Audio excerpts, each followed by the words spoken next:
படத்தில் ஆக்ஷன் சீன்ஸே இல்லாமல் இருக்கட்டும், ஆனால் கதையும் சரி ஸ்க்ரீன் பிளேயும் சரி இன்ட்ரெஸ்டிங்காக இருக்கணும் அப்படின்னு நினைக்கிறவங்களா நீங்கள்?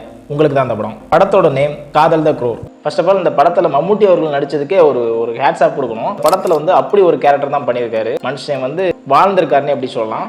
படத்தோட கதை என்னன்னு பார்த்தீங்கன்னா, மம்முட்டி அவர்கள் ரிட்டையர்டு பேங்க் ஆஃபீஸராக இருக்காரு. அந்த ஊரில் பஞ்சாயத்து எலெக்ஷனில் மனு தாக்கலும் பண்ணுறாப்புல. அதே டைமில் பார்த்தீங்கன்னா அவரோட ஒய்ஃபான ஜோதிகா இந்த பக்கம் அவருக்கு டைவர்ஸ் அப்ளை பண்ணுறாங்க. இப்படி ஒரு மனுஷனை ஏன் டைவர்ஸ்க்கு அப்ளை பண்ணுறாங்க அப்படின்னு ஒரு பக்கம் கொண்டு போயிட்டு இருக்காங்க. இந்த பக்கம் பார்த்தீங்கன்னா இவர் ஜெயிப்பாரா இல்லையா அந்த எலெக்ஷனில், இந்த பக்கத்து கேஸ் யார் பக்கம் சாதகமாக வரப்போகுது.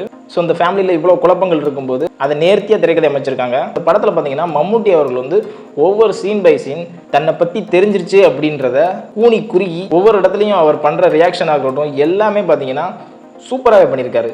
அதே டைம் இந்த பக்கம் ஜோதிகாவை பார்த்தீங்கன்னா அவருக்கு ஈக்குவலாகவே தன்னோட ஹஸ்பண்ட் ஒரு கேவாக இருக்காரு அப்படின்ட்டு 20 வருஷம் வாழ்ந்ததுக்கு அப்புறம் உங்களுக்கு தெரிய வர மனக்குழப்பத்தோடய அவங்க வாழ்ந்துட்டு இருக்காங்க. சில இடங்களில் ஸ்லோவாக போனாலும் படம் இன்ட்ரெஸ்டிங்காக இருக்கும். மம்முட்டி அவர்களோட நடிப்பு வேற லெவலாக இருக்கும். அது மட்டும் இல்லாமல் ஸ்க்ரீன் பிளே எக்ஸலண்டாக இருக்குது. ஸோ 2 விஷயத்துல என்ன நடக்க போகுதுன்னு இன்ட்ரெஸ்டிங்காகவே படம் கொண்டு போயிட்டு இருப்பாங்க. ஒரு டிஃப்ரெண்டான கதையில் மம்முட்டி அவர்களை பார்க்கணும்னு ஆசைப்படுறீங்கன்னா இந்த படத்தை பாருங்கள். இந்த படம் OTTலையும் Amazon Primeலையும் அவைலபிளாக இருக்குது. அதுவும் தமிழ் டப்பிங்லேயே இருக்குது. பார்க்குறவங்க பாருங்கள்.